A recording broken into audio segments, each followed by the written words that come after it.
Olá, meus queridos, um grande prazer poder estar aqui com vocês no nosso canal Pensamento Vivo. Muito obrigado aí pelo apoio de vocês, pelo fato de vocês estarem acompanhando os vídeos, os vídeos curtos, né? Às vezes algumas aventuras aí que a gente coloca aí, né? Pescaria no meio do mato e tal.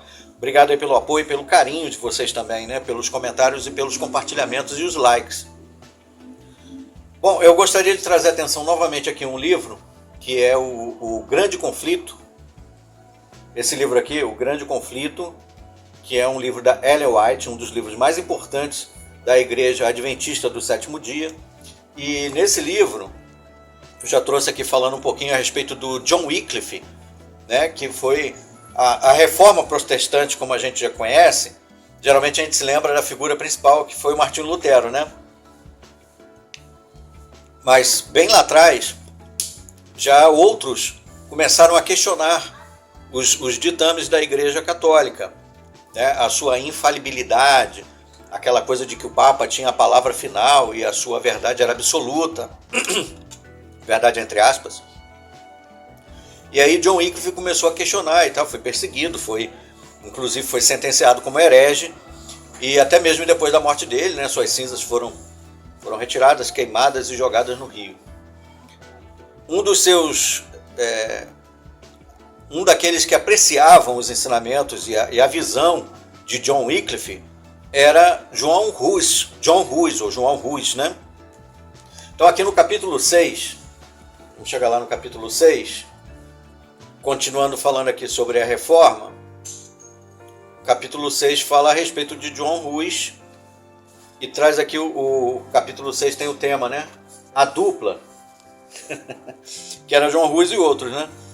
Então ele apreciava a iniciativa da reforma que foi suscitada pelo John Wycliffe. E aí na página 47, nós vamos aqui, ó, página 47, eu grifei um ponto aqui para chamar a atenção a respeito disso, que diz assim: com ousadia cada vez maior, Rus denunciava os terríveis abusos que eram tolerados em nome da religião.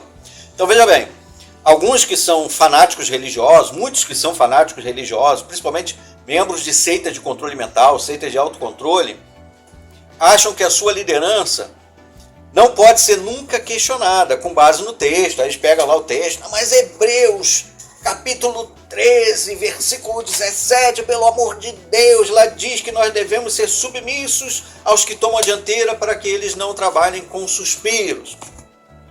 Com base nesse texto, os líderes de seitas de controle mental martelam a cabeça das pessoas, dos adeptos, dos membros, com esse texto dizendo: olha, não questione, lá no passado Moisés foi designado por Deus, Josué depois, e os juízes, e depois os reis, os profetas, os apóstolos e nós. Aí, né, eles se colocam no mesmo nível, no mesmo patamar dos homens inspirados por Deus. E aí colocam a sua palavra como algo inquestionável. E esse texto é utilizado. É tanto martelado na cabeça dos adeptos que os próprios adeptos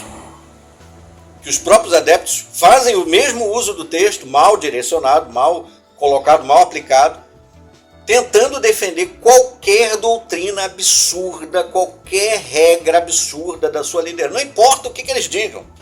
Vocês falam assim: é proibido usar barba. Pronto, aí, mas a Bíblia diz que realmente é proibido usar barba. Aí daqui a pouco os líderes falam assim: gente, agora vocês podem usar barba. Aí, não, nós podemos usar barba porque a Bíblia diz que nós podemos usar barba. Aí o líder religioso fala assim: você nem sequer deve dizer oi para um ex-membro. Aí, não, nós não podemos nem dizer oi porque a Bíblia diz que nós não devemos nem dizer oi para um ex-membro. Aí o líder vai e muda, né, toma processo judicial dos países por aí, perde dinheiro, aí muda a regra. Aí os fanáticos vêm: não, porque a Bíblia diz que agora que a gente realmente pode dizer oi para um ex-membro. Ou seja, para eles pouco importa o que a Bíblia diz. E lá no passado não era diferente. Então João Rus, com ousadia cada vez maior, denunciava os terríveis abusos que eram tolerados em nome da religião. As pessoas acusavam Roma abertamente como a causa das misérias que tomavam conta do mundo cristão e o assolavam. Roma, como a sede, né, do Vaticano, depois, era como se fosse assim, o Papa vinha dali, né, as instruções. Então, quando falava de Roma, quer dizer, da organização de Roma, do Papa, do escravo fiel e prudente designado por Deus para dar o alimento no tempo apropriado. Então, muitos questionavam e denunciavam os abusos, porque o povo vivia como estúpidos, eram tratados como estúpidos, como idiotas, né, como imbecis. Vocês têm que vender aí, comprar indulgência, pagar, né, comprar indulgência para poder ter o seu pecado perdoado. Aí o povo ia lá, né, manipulado, não tinha acesso à Bíblia, não tinha acesso à instrução, não tinha acesso a nada, era tudo dominado pela igreja. E aí os reformadores, né, nessa época ainda não tinha indulgência, depois que foi implantado.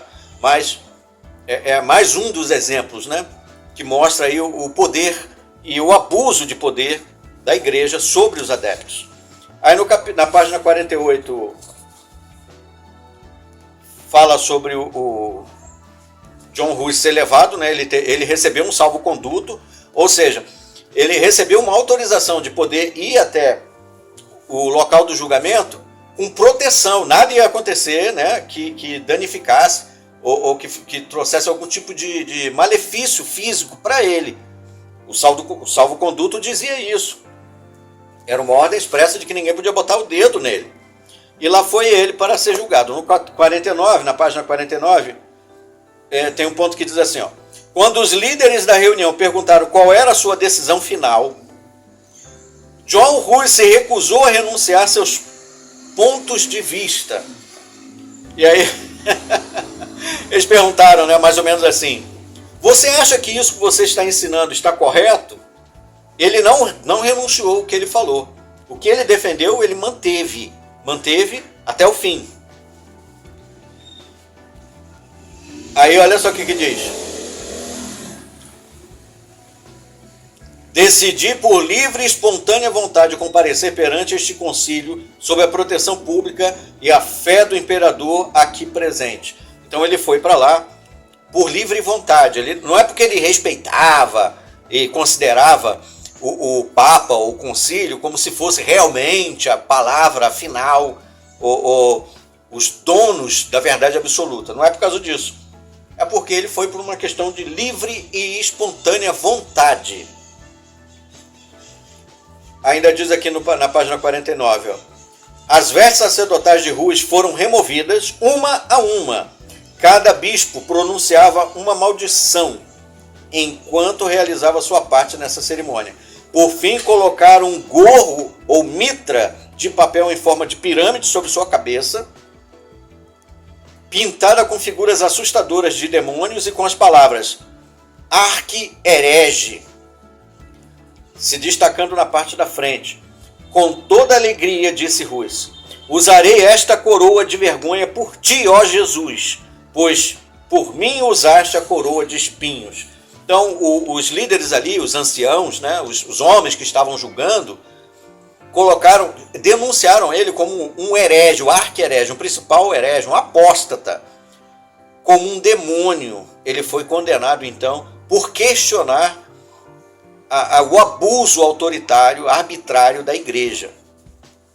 Ainda na página 49 diz assim, Hus foi levado para fora. Uma imensa procissão o seguiu. Quando tudo estava pronto para acender a fogueira, mais uma vez incitaram o mártir a se salvar renunciando seus próprios erros. Ou seja, ele poderia, se ele, né, não, me perdoe, Papa, me perdoe, concílio, anciãos, realmente vocês estão com a razão. Eu tenho que colocar a Bíblia em segundo plano e a vontade de vocês em primeiro lugar. Ele não fez, conforme a gente vê na sequência. Ele disse, a quais erros eu devo renunciar? Eu devo pedir perdão pelo quê? Eu fui chamado de apóstata, de arqui-herege, colocaram a mitra, né, o cone na cabeça dele, com figuras demoníacas, chamando ele de demônio. E aí disseram, você pode se arrepender. Aí ele disse, me arrepender de quais erros? Quais foram os meus erros? Qual foi o meu pecado? Qual foi o meu erro? Para eu ser tratado assim como um apóstata? E aí ele diz aqui, sei que não sou culpado de nenhum. Deus é testemunha de que tudo aquilo que escrevi, preguei, teve o propósito de resgatar pessoas do pecado e da destruição. Logo, com a maior alegria, confirmo que com o meu sangue a verdade do que escrevi e preguei. Na página 50 continua. Quando o próprio Rus foi consumido, suas cinzas foram reunidas e jogadas no rio Reno. É o que diz aqui, no finalzinho, então, na página 50. Então esse aqui é um excelente exemplo, né? John Wycliffe, John Hus, pessoas que não aceitaram a autoridade arbitrária de líderes da igreja, como se estes fossem infalíveis, e como se a palavra de Deus devesse ser colocada como segunda opção, segundo plano. Não é assim. Os verdadeiros discípulos de Jesus, os verdadeiros cristãos, estamos falando dos verdadeiros cristãos, não estamos falando de adepto, membro, né, crente que vai na igreja, bate palminha para o show, gospel. Não estamos falando de uma pessoa que vai lá, o membro do corpo governante falou. Não estamos falando disso, não. Nós estamos falando de verdadeiros discípulos de Cristo. Nós estamos falando dos verdadeiros cristãos, aqueles que defendem a verdade, mesmo como o caso de John Hus, que seja chamado de apóstata, de herege, demônio, difamado e até mesmo muitas vezes sofra punições físicas.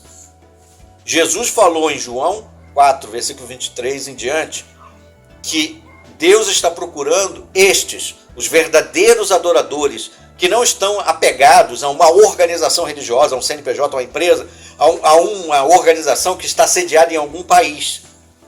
Eles estão apegados e têm compromisso com a verdade da Bíblia, com Cristo, para poder chegar até o Pai, para aí sim receber a vida eterna. Bem, eu agradeço a atenção de vocês aí. Nós consideramos então aqui o capítulo 6, um resumo do Grande Conflito, livro muito difundido pela Igreja Adventista. Eu agradeço a atenção de vocês. Aguardemos os nossos próximos vídeos. Até lá!